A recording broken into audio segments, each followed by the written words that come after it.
ನನ್ನ ಹೆಸರು ಗೌತಮ್. ನನಗೆ 37 ವರ್ಷ. ಬದುಕುವ ಭರವಸೆ ಇದ್ದರೆ ಸಾಕು. ನಾವು ನೋಡುವ ಪ್ರತಿಯೊಂದು ದೃಷ್ಟಿಕೋನ ಬದಲಾಗುತ್ತೆ.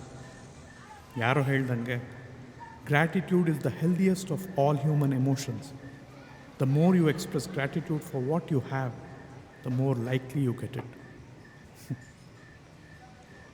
ಹಿಂದಿನ ವರ್ಷ ಇದೇ ದಿನ ಇದೇ ಟೈಮಲ್ಲಿ ನನ್ನ ಬದುಕಿಗೆ ಅವಳು ಬಂದಳು, ಅನಿರೀಕ್ಷಿತ ಅತಿಥಿಯಾಗಿ. ರಾತ್ರಿ 9 ಆಗಿತ್ತು. ನನ್ನ ಮನದಲ್ಲಿ ನನಗೆ ಅರಿಯದೆ ಒಂದಷ್ಟು ಗೊಂದಲ. ನನ್ನ ಮನಸ್ಸು ನಾರ್ಮಲ್ ಆಗಿರಲಿಲ್ಲ. ಏನೂ ತಿಳಿತಿಲ್ಲ. ಒಂಥರ ಹೊಸ ಅನುಭೂತಿ. ಕಾನ್ಸಂಟ್ರೇಷನ್ ಒಂದು ಕಡೆ ನಿಲ್ತಿಲ್ಲ. ನನ್ನ ಚಂಚಲ ಬುದ್ಧಿ ಕೋತಿಯ ಜೊತೆ ಒಂದೇ ತಟ್ಟೀಲಿ ಹಾಕ್ದಂಗಿತ್ತು.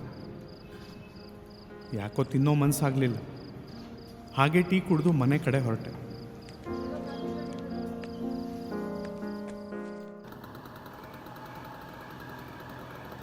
ಯೋಚನೆಯ ಅಲೆಯಲ್ಲಿ ಹೋಗ್ತಿರುವಾಗ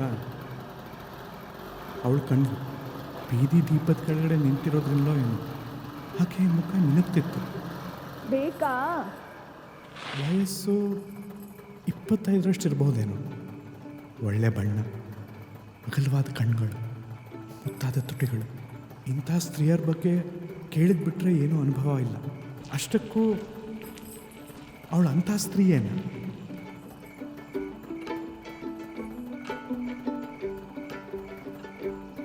ಎಷ್ಟು? ರಾತ್ರಿ ಎಲ್ಲ ಇರಬೇಕಾ?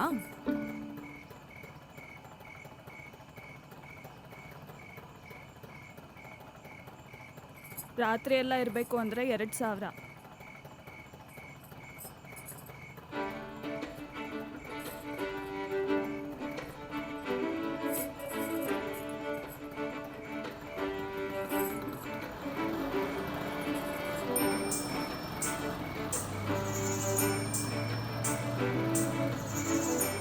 ಮನೇಲಿ ಯಾರೂ ಇಲ್ವಾ? ಯಾಕಿಲ್ಲ, ಡಜನ್ಗಿಂತ ಜಾಸ್ತಿನೇ ಇದ್ದಾರೆ. ಅವ್ರು ಸಾಲದು ಅಂತ ನಿನ್ನನ್ನು ಕರ್ಕೊಂಡು ಹೋಗ್ತಾ ಇದ್ದೀನಿ.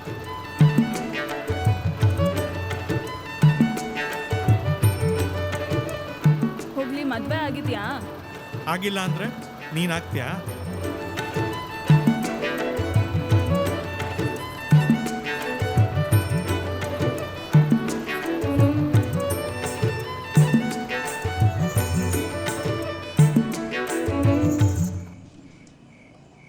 ಎರಡು ರೈಸ್ ಬಾತ್ ಕೊಡಿ.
ಹಸ್ವಾಗ್ತಾ ಇದೆಯಾ? ಯಾವ ಹಸುವಿನ ಬಗ್ಗೆ ಮಾತಾಡ್ತಿದ್ದೀರಿ? ನಂಗೆ ನಿಜವಾಗ್ಲೂ ಹಸುವಾಗ್ತಾ ಇದೆ. ಒಂದು ಹೊತ್ತಿನ ಕಾಲ ಊಟ ಮಾಡದೆ ಹೋದರೂ ಹೊಟ್ಟೆ ವಿಲವಿಲ ಅಂತ ಒದ್ದಾಡ್ತಾ ಇರುತ್ತೆ. ಇನ್ನು ದಿನಗಳ ಕಾಲ ಊಟ ಮಾಡದೇ ಇರೋರು ಹೇಗಿರ್ತಾರೋ ಹಬ್ಬಬ್ಬ, ನರಕ ಯಾತ್ನೆ. ನನ್ನ ಹಸ್ಬೆಂಡ್ ಬಗ್ಗೆ ಬಿಡಿ, ನೀವೇನಾದ್ರು ತಿಂದ್ರಾ?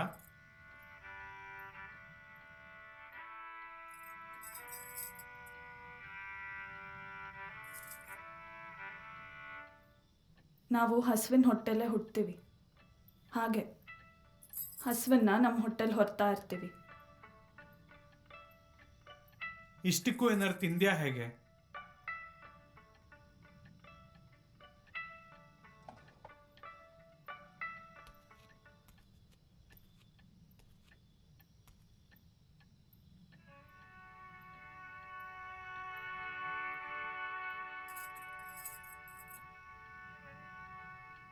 ಏನು ಓದಿದ್ಯಾ? SSLC pass. ಆದರೆ ಅದೇ ವರ್ಷ ಬದುಕಿನಲ್ಲಿ ಫೇಲ್ ಆದೆ. ಈ ಸಣ್ಣ ಉರಿಲಿ ಕಾಯಿಸಿದ ಬೆಣ್ಣೆಯ ತುಪ್ಪವೇ ಬದುಕು ಅಂತ ನನಗೆ ಅವತ್ತು ಅರಿವಾಯಿತು. ಹೊಟ್ಟೆಲಿ ಹಸುವಿನ ಜೊತೆ 9 ತಿಂಗಳು ಹೊತ್ತು ಹೆತ್ತ ಮಗ. ಅವನಿಗೀಗ 9 ವರ್ಷ. ಅವನು ಹಸುವು, ಇಬ್ರು ಅವಳಿಗಳು.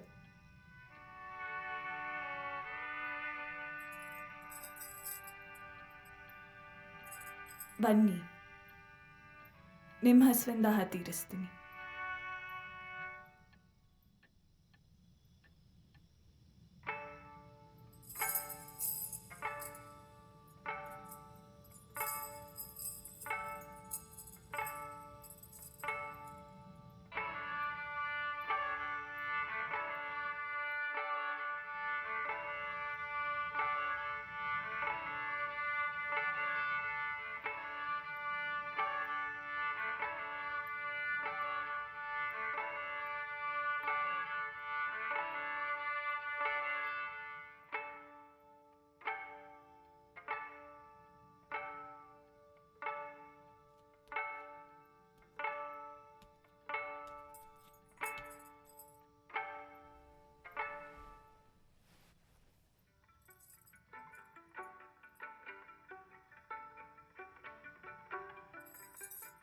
ಮೊದಲು ನಂಗೆ ಕೊಡಬೇಕಾಗಿರೋ 2,000 ರೂಪಾಯಿ ಕೊಡಿ.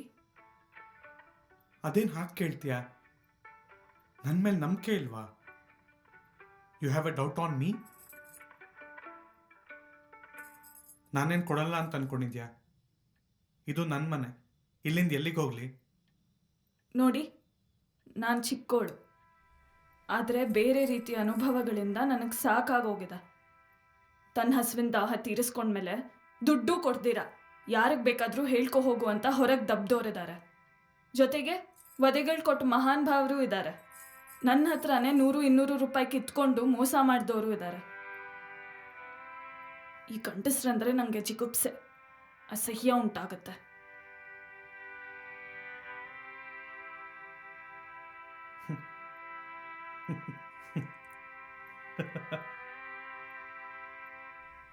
Just an experimental thought. ನಾನು ಇವಾಗ ದುಡ್ಡು ಕೊಟ್ಬಿಟ್ಟು ನೀನು ಹೊರಡ್ಬೇಕಾದ್ರೆ ಕಿತ್ಕೊಂಡ್ರೆ ಏನು ಮಾಡ್ತೀಯಾ? ನೀವಂಥೋರಲ್ಲ ಬಿಡಿ.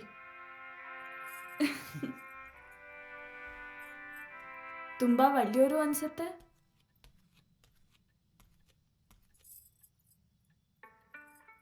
ಒಳ್ಳೆತನ ಹಾಗೂ ಕೆಟ್ಟತನ ಭಾವನೆ ಪ್ರಶ್ನೆ ಅಷ್ಟೆ. ಅದಕ್ಕೆ ಯಾವ ಟೂಲ್ಸು ಇಲ್ಲ, ಪ್ರೂಫು ಇಲ್ಲ. ಮತ್ತ್ಯಾಕೆ ಕೇಳಿದೆ? ಕಹಿ ಅನುಭವಗಳಿಂದ.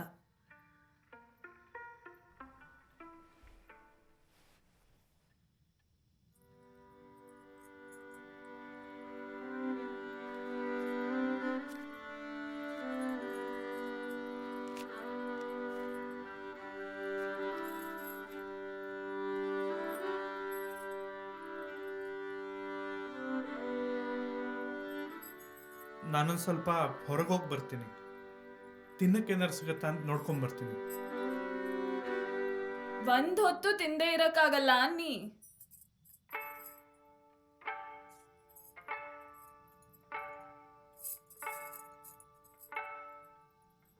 ಬುದ್ಧಿ ಬಂದಾಗಿಂದ ಹಸ್ಕೊಂಡ್ ಮಲಗಿಲ್ಲ.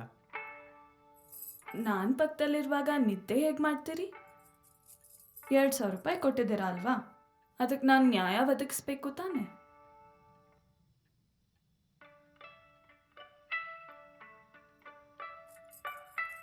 ಸರಿ, ನಾವಿರೋದು ನಿಮ್ಮನೇಲೆ ತಾನೆ?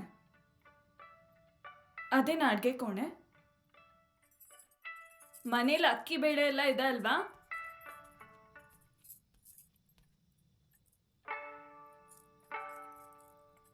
ಕ್ಷಮಿಸಿ, ನಮ್ಮಂಥವ್ರು ನಿಮ್ಮ ಅಡುಗೆ ಕೋಣೆಗೆ ಹೋಗ್ಕೊಡ್ತೇನೋ? ನೀನು ಯಾಕೆ ಹೋಗಬಾರ್ದು? ನಾವು ಕೆಳಜಾತಿಯವರು. ನಾನು ಮೇಲ್ಜಾತಿಯವನು ಅಂತ ಏನಾರು ಹೇಳಿದ್ನ?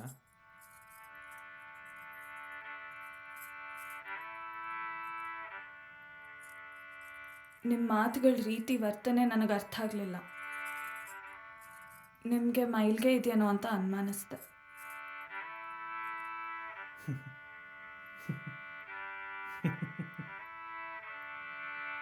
ಮನುಷ್ಯ ಮುಹೂರ್ತ ಇಲ್ಲದೆ ಹುಟ್ಟತಾನೆ. ಇನ್ಫ್ಯಾಕ್ಟ್ ಅವನು ಸಾಯ್ಬೇಕಾದ್ರೂ ಮುಹೂರ್ತ ಇಲ್ಲದೆ ಸಾಯ್ತಾನೆ. ಅದ್ರ ನಡುವೆ ಶುಭ ಮುಹೂರ್ತ ಹುಡ್ಕೊಂಡು ಓಡಾಡ್ತಾ ಇರ್ತಾನೆ. ಭಾಷೆಗೂ ಜಾತಿಗೂ ಏನು ಸಂಬಂಧ? ನಿನಗೆ ಶ್ರದ್ಧೆ ಇದ್ರೆ ನೀನು ಈ ರೀತಿ ಮಾತಾಡ್ಬೋದು. ಇನ್ ಮೈಲ್ಗೆ ಅಂತ್ಯ. ನಿನ್ನನ್ನ ಇಲ್ಲಿ ಕರ್ಕೊಂಬರ್ಬೇಕಾರೆ ಇಲ್ದೇ ಇರೋ ಮೈಲ್ಗೆ ನೀನು ಅಡುಗೆ ಮಾಡಿದ್ರೆ ಇರುತ್ತಾ?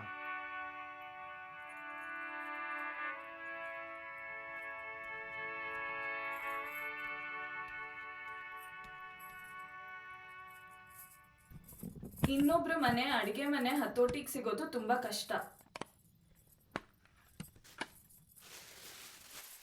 ಅನ್ನ ಸಾರು ಮಾಡ್ಬಿಡ್ತೀನಿ.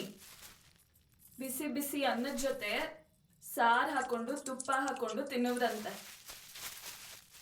ಮನೇಲಿ ತುಪ್ಪ ಇದೆ ಅಲ್ವಾ? ಹಾ ಇದೆ. ನಿಜವಾಗ್ಲೂ ನೀನು SSLC ಅಷ್ಟೇನಾ ಓದಿರೋದು? ಎಲ್ಲದಕ್ಕಿಂತ ದೊಡ್ಡ ಪಾಠ ಕಲಿಸೋದು ಬದುಕಲ್ವಾ? ನಾವು ಬದುಕಿನಿಂದ ಎಷ್ಟು ನಿರೀಕ್ಷೆಗಳನ್ನು ಇರ್ತೀವೋ ಅದು ಅಷ್ಟೇ ಪರೀಕ್ಷೆಗಳನ್ನು ಕೊಡ್ತಾ ಇರುತ್ತೆ. ಅದಕ್ಕೆ ಇಷ್ಟೊಂದು ಧೈರ್ಯವಾಗಿರೋದು ನಾನು. ಅಲ್ಲ, ಪಡಸಾಲಿಯಲ್ಲಿ ಒಂಟಿಯಾಗಿ ಕೂರೋದ್ರ ಬದಲು ಇಲ್ಲಿ ಬಂದು ಹರಟೆ ಹೊಡಿಬೋದಲ್ಲ. ಹರಟೆ ಹೊಡಿತಿದ್ರೆ ಹಸುವು ದೂರ ಆಗತ್ತೆ. ನಿಂಗೂ ಹಸ್ವಾಗ್ತಾ ಇದೆ ಅಲ್ಲ? ನಿಜ ಹೇಳ, ನಾನು ನಿಮ್ಮನೇಲಿ ಕರೆದಿದ್ದೆ ನನ್ನ ಹಸುವನ್ನು ದೂರ ಮಾಡಕ್ಕೆ. ಮಧ್ಯಾಹ್ನ ಊಟ ಮಾಡ್ಲಿಲ್ವಾ? ಊಟ ಮಾಡಿ 2 ದಿನ ಆಯ್ತು. 4 ದಿನದಿಂದ ನನ್ನ ಮಗಂಗೆ ಹುಷಾರಿರ್ಲಿಲ್ಲ. ಅದಕ್ಕೆ ಮನೇಲಿ ಅವನನ್ನೇ ಅನ್ಕೊಂಡು ಕೂತಿದ್ದೆ ನಾನು. ಅದಕ್ಕೆ ಕೆಲ್ಸಕ್ಕೂ ಬರಕ್ಕಾಗ್ಲಿಲ್ಲ. ನನ್ನ ಹತ್ರ ಇದ್ದಿದ್ದ ದುಡ್ಡೆಲ್ಲ ಆಸ್ಪತ್ರೆಗೆ ಸರಿ ಹೋಯ್ತು. ಈಗ ಅವನಿಗೆ ಹಾಲು ಹಣ್ಣು ತಂದ್ಕೊಡಕ್ಕೆ ಪಕ್ಕದ ಮನೆ ವೆಂಕಟಲಕ್ಷ್ಮಿ ಹತ್ರ ಸಾಲ ಮಾಡ್ಬೇಕಾಯ್ತು. ನಾನು ಎಷ್ಟು ದಿನ ಅಂತ ನೀರು ಕುಡಿಲಿ? ವಾಂತಿ ಬರೋ ಹಂಗಾಗ್ತದ.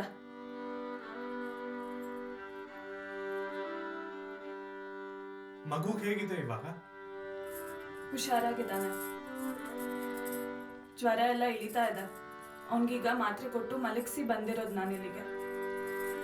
ಭಯ ಆಗಲ್ವಾ ಒಂಟಿಯಾಗಿ ಮಲಗೋದಿಕ್ಕೆ? ಕತ್ಲು ಒಂಟಿತನ ಅಂದ್ರೆ ಭಯ ಆಗಲ್ಲ. ಆದ್ರೆ ಹಸುವು ಅಂದ್ರೆ ಅನುಗ್ರಹವಾದ ಭಯ. ನನ್ನ ಮೈಯೆಲ್ಲ ಹುಣ್ಣಾದ್ರೂ ಸರಿನೇ ನನ್ನ ಮಗನ್ ನಾನು ಓದಿಸ್ತೀನಿ. ಬದುಕ್ತಿರೋದೇ ಅವನಿಗೋಸ್ಕರ ಅಲ್ವಾ? ಅವನೇ ನನ್ನ ಭವಿಷ್ಯ. ಬೆತ್ತಲೆ ದೇಹ ನೋಡಿ ಜೊಲ್ಸುರ್ಸೋರ್ಗಿಂತ ಮುಚ್ಚಲು ಹೊದಿಕೆ ಕೊಡೋನೆ ನಿಜವಾದ ಗಂಡಸು. ಹಾಗೆ ಅರೆಬೆತ್ತಲೆ ಮೈಮಾಟ ಪ್ರದರ್ಶನ ಮಾಡದೆ ಮೈ ತುಂಬ ಸುಂದರವಾಗಿ ಸೀರೆ ಉಟ್ಕೊಂಡೋಳೆ ನಿಜವಾದ ಹೆಂಗಸು. ಆದ್ರೆ ಬದುಕಿನ ಬುತ್ತಿ ನನಗೆ ಕಲಿಸಿರೋ ಪಾಠನೇ ಬೇರೆ. ನನ್ನ ಮಗ ಇಲ್ಲ ಅಂದಿದ್ರೆ ನಾನು ಈ ನೀಚ್ ಕೆಲಸ ಮಾಡ್ತಾ ಇರಲಿಲ್ಲ. ಯಾವುದಾದ್ರೂ ಬಾವಿ ನೋಡ್ಕೊಂಡು ಸತ್ತು ಹೋಗ್ತಿದ್ದೆ. ನಿನ್ನ ಮಾತು ಕೇಳಿ ನನಗೆ ನನ್ನ ಅಮ್ಮ ನೆನಪಾದ್ಲು. 4 ಮಕ್ಕಳು ಹುಟ್ಟಿದ ಮೇಲೆ ತಂದೆ ತೀರೋದ್ರು. ಹೊಲದಿಂದ ಬರುವಾಗ ಹಾವು ಕಚ್ಚಿತು. ಆದರೆ ಅಮ್ಮ ಭಯ ಪಡಲಿಲ್ಲ.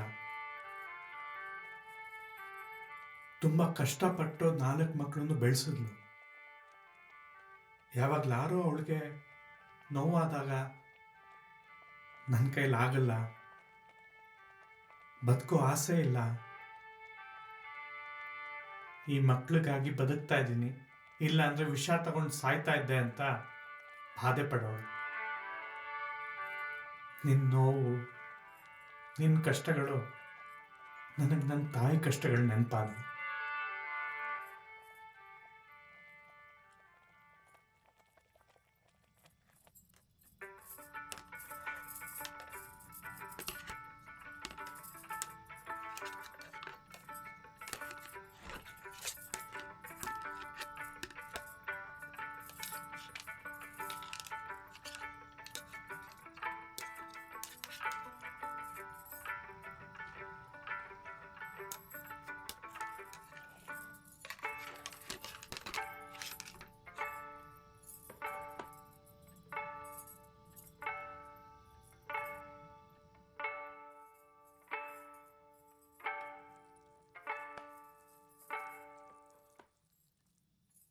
ನೀನು ತಿನ್ನು. ನೀವು ತಿನ್ನಿ, ನಾ ಆಮೇಲೆ ತಿಂತೀನಿ. ಹುಷಾರು, ಬಿಸಿ ಇದೆ. ಹಾಂ, ಕೊಡಿ, ನಾನೇ ತಿನ್ನಿಸ್ತೀನಿ.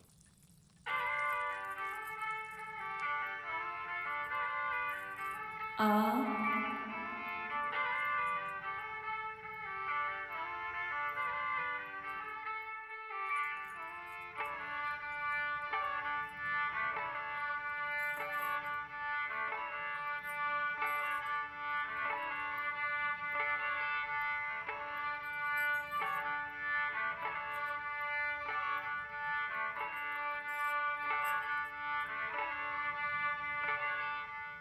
ಯಾರ ತಾಯಿ ಆದರೂ ಒಂದೇ.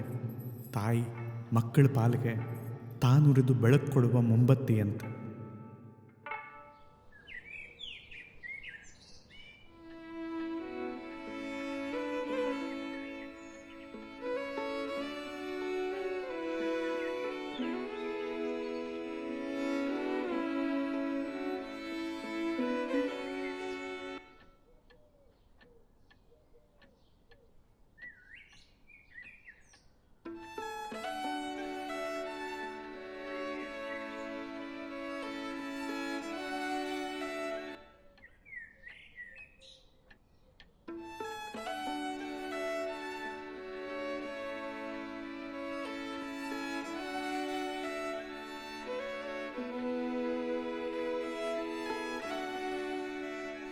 ನನ್ನನ್ನು ಬಳಸಿಕೊಳ್ಳುವ ವಸ್ತುವಿನಂತಲ್ಲದೆ ಮನುಷ್ಯರಂತೆ ನೋಡಿದ್ದಕ್ಕೆ ಕೃತಜ್ಞತೆಗಳು.